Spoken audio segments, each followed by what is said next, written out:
natin guys. Ito yung ginawa ko sa hapon. Ayan. So yun guys, for today's video guys, maglilinis tayo ng palasdaan guys, mamaya-maya sa baba.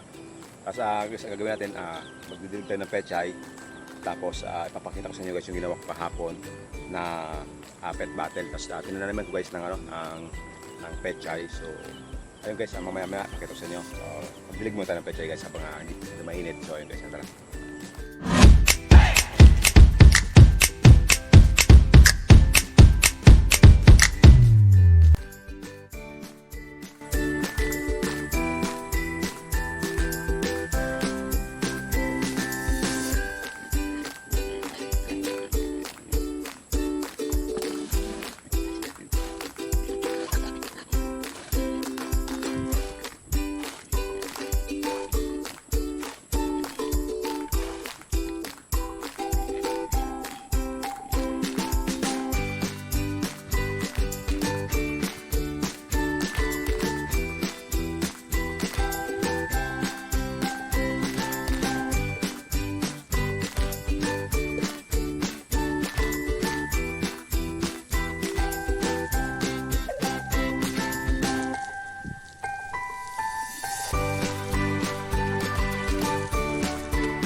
So yun guys, natapos natin magdilig. So yun guys, tingnan natin yung mga pechay natin. So yun, so guys, maganda na siya. Yun guys, yung laki ng daon, no? So guys, yun, maganda na. Itong area na to guys, maganda. Laki ng daon, no?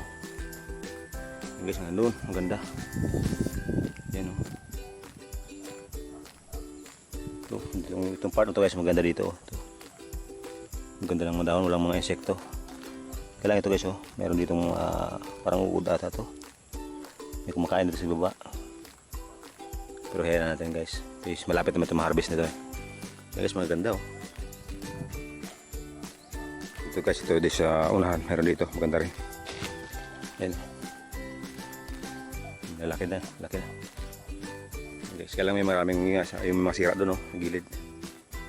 So ito. Yung mga dinaan guys ng tubig, yan, lalaki yan, mga sa baba, yan. So yun yung tinanim natin guys, medyo mahina pa.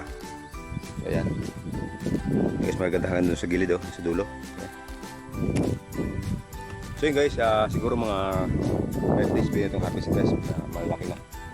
So sayang guys, madaming namatay dito sa area na to Kung di sana namatay guys, dinaan ng tubig, marami sanang buhay, maganda sana. So guys, ang daming nawala dito, itong area na to. Ayan, yan guys, hanggang doon yun, hanggang doon. Saka hanggang doon, yung kabila, magadugtong yan guys, magadugtong yan. Kaya lang nung bumaha, ayan, laki ng dinaanan ng tubig dito. Ayan, kasi bababa. Saka doon sa baba guys, ayan yung laki ng nawala din sa mais guys, ang laki ng nawala din sa area na yan, Ayan, So yun guys, tapos na tayo magdilig ng pechay. So ipakita ko sa inyo guys yung ginawa kong pet battle para doon sa mga pechay din na per piece lang guys. Ang kada isang battle guys nilagay ko, yung lalagyan niya is 2 piraso lang guys para maluwag. Although dapat nga isa lang pero trinay ko baka pwede naman 2, so sayang guys yung space guys. So trinay ko na 2 gamitin, ilagay. So ayun guys, tingnan natin. By the way guys, ito nga pala ginawa ni Papa kahapon. So ayan, ang tawag doon, inultivate ba? Basta ganoon, ginabon ni Papa yung tapos nilagyan yung ng plastic, yung panibagong ampalaya guys na puna ni Papa. So ito guys, so yan guys, yan.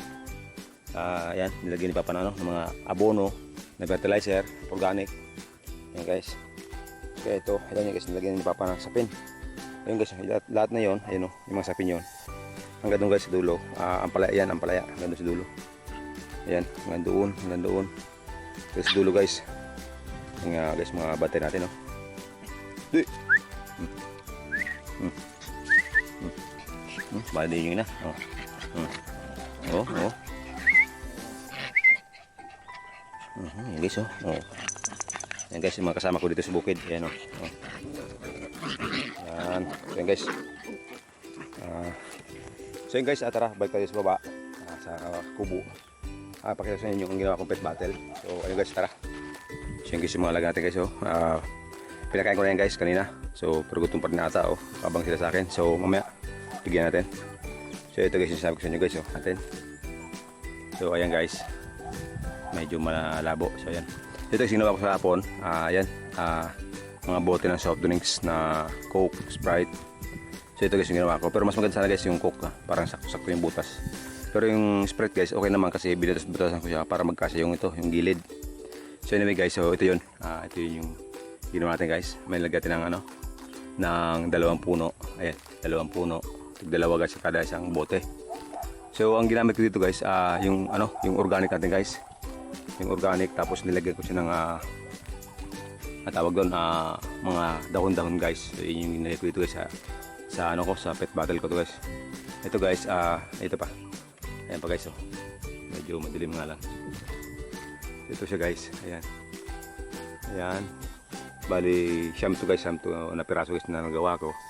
Kasi guys, konti lang yung nakuha kong bote. So siguro sa mga susunod na araw guys, maghahanap tayo ng bote. Ito pa guys, yan. So ito, meron tayo dito isa pa. Ayan. So yun guys, ito, meron tayong dalawa dito. Ayan. So ito guys yung ano, maganda, oh, diba? Ito guys, may sarili siyang drainage, tawag doon, may sarili siyang imbak na tubig. So pag diniligan natin guys dito sa baba, di ba baba, may stuck yung tubig dito guys. Pag lumaki na yung ugat, ayan, pag lumaki na yung ugat, ano siya, magsisipsip siya ng tubig dito. May sarili siyang imbak ng tubig guys. Ayan. Ito yung ano natin. Ito guys, oh, pag sumobra yung tubig diyan, ayan, lalabas siya guys. May butas sa paligid na yan guys, paligid. So yung tubig, nakalibay lang yung sa butas ng itong takip sa gitna guys. Ayan, sa gitna. Nakalibay lang yung tubig guys. So hindi siya malulunod kasi mag-aawas dito guys. Oh, ayan, mag-aawas yan guys. Yes, ito pa guys, meron pa itong isa. Ayan. Yan. So lahat yan guys may tubig sa baba. So para paglaki ng pechay, yung ugat niya dire-diretso sa baba, magsisipsip ng tubig. So ayun guys. So ayun yung so ayun guys yung ginawa ko. Yan, pinakita ko sa inyo. Siguro guys mga nasusunod na araw, dadagdagan natin yan. Maghanap pa tayo ng tawag doon mga bote. So ang pwede lang kasi guys is soft drinks. Bote ng Coke, yung Sprite medyo okay pa. Pero yung Royal guys, medyo masyadong malaki yung sa may upper, niya guys, may bandang taas, medyo malaki. So pag itinakip natin guys, hindi siya kasya. So ayun guys, yun na maghahanap tayo ng bote ng Coke at Sprite. So ayun guys, anyway, tapos na guys yung pakita ko sa inyo. So pagkatabas tayo guys dito ng damo, ito guys, ito yung area na to. Ayun guys, kasi masyado ng maraming ng dahon. So ayun guys, oh, dami ng dahon guys, hindi na makita yung fish pa natin. Ayan, oh. So ayun guys, hanggang doon. So magkatabas tayo dito guys. Yan, area na to. Tapos baka guys, manghuli tayo ng isda gamit yung bubut trap natin guys. So depende guys, pag natapos tayo ng maaga, so manghuli tayo ng isda. So gamit tayo yung bubut trap. So ayun guys, tara. So yun nga pala guys, kinuha ko muna yung kalabaw para makain niya itong sa gilid. Kasi sayang naman guys, para magiging pagkain pa ng kalabaw. So kasi naman natabasin ko. So guys, kinuha ko muna yung kalabaw. Ayan siya guys. Yan guys, yung kalabaw namin. So pinakain ko muna bago natin atabasin ng itak para di sayang. So yan guys, maya dito guys, dito tayo magsimula guys, dito sa area na to. So pumunta doon hanggang sa paikot. So yun guys, habang kumakain yung kalabaw, tayo naman ay nagdadamo dito sa kabila. So guys, tara.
So yun guys, tama na siguro muna to guys.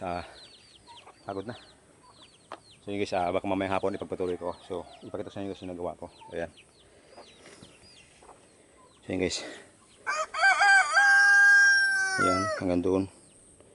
Hanggang sa may dulo guys. Siguro mamaya hapon guys hanggang doon. Tapos dito naman sa palibot. So yun guys, malinis na.